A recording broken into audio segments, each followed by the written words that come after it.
দেশের তৈরি পোশাক খাতে নারী শ্রমিকদের অংশগ্রহণ কমেছে। স্বয়ংক্রিয় প্রযুক্তির ব্যবহার ও অন্যান্য খাতের তুলনায় সুযোগ সুবিধা কম থাকায় এই খাতে তরুণ প্রজন্মের আগ্রহ কমে গেছে।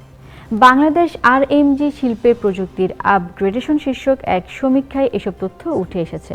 সমীক্ষায় দেখা গেছে 2023 সালে এ খাতে নারী শ্রমিক 53% নেমে এসেছে, যা 2014 সালে 56% ছিল। দেশে পোশাক শিল্পের শুরুতে নারী পোশাক শ্রমিকের সংখ্যা ছিল 80%-এরও বেশি এবং এই ধারা বহু বছর ধরে অব্যাহত ছিল। রবিবার 8 ডিসেম্বর ঢাকায় লেকশোর হোটেলে অনুষ্ঠিত উন্নয়ন বিষয়ক বার্ষিক BIDS সম্মেলনের দ্বিতীয় দিনে বাংলাদেশের উন্নয়ন গবেষণা প্রতিষ্ঠানের গবেষণা পরিচালক কাজী ইকবাল এই গবেষণা ফলাফল প্রকাশ করেন। ইকোনমিক রিসার্চ গ্রুপের নির্বাহী পরিচালক সাজ্জাদ জহির সেশনটি পরিচালনা করেন। সেখানে 4টি ভিন্ন গবেষণা ফলাফল উপস্থাপন করা হয়। গবেষণায় বলা হয়েছে, কারখানার শ্রমিকের সংখ্যা, মেশিন অপারেটর ও হেল্পারের সংখ্যা কমেছে। সমীক্ষার ফলাফলে দেখা যাচ্ছে, গত 10 বছরের তৈরি পোশাক খাতের বেশিরভাগ উপখাতের নারীর অংশগ্রহণ কমেছে। এ খাতের 8টি উপখাতের মধ্যে 6টিতে নারীর অংশগ্রহণ কমেছে, বেড়েছে মাত্র 2টিতে। BIDS এর গবেষক কাজী ইকবাল উপস্থাপনায় দেখিয়েছেন, গত 10 বছরে তৈরি পোশাক উপখাতগুলোর মধ্যে শুধু হোম টেক্সটাইল ও ওভেন খাতে নারীর অংশগ্রহণ বেড়েছে। বাকি 6টি খাত অর্থাৎ knit, laundry, denim trouser, sweater, T shirt, jacket, woven trouser ও ওভেন শার্টে নারী শ্রমিকের অংশগ্রহণ কমেছে। সবচেয়ে বেশি কমেছে জ্যাকেটে। The value price stabilization would seem relatively small and maybe smaller than the government.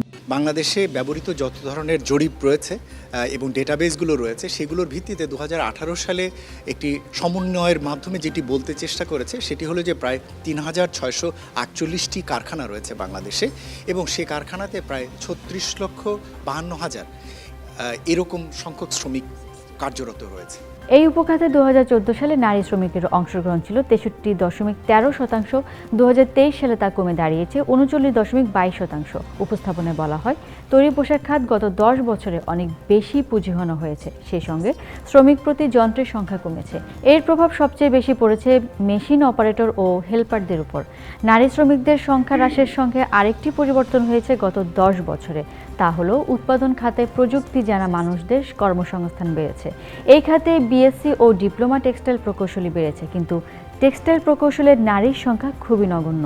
এছাড়া BSc শিল্প প্রকৌশলী ও ডিপ্লোমা শিল্প প্রকৌশলীর সংখ্যা বেড়েছে।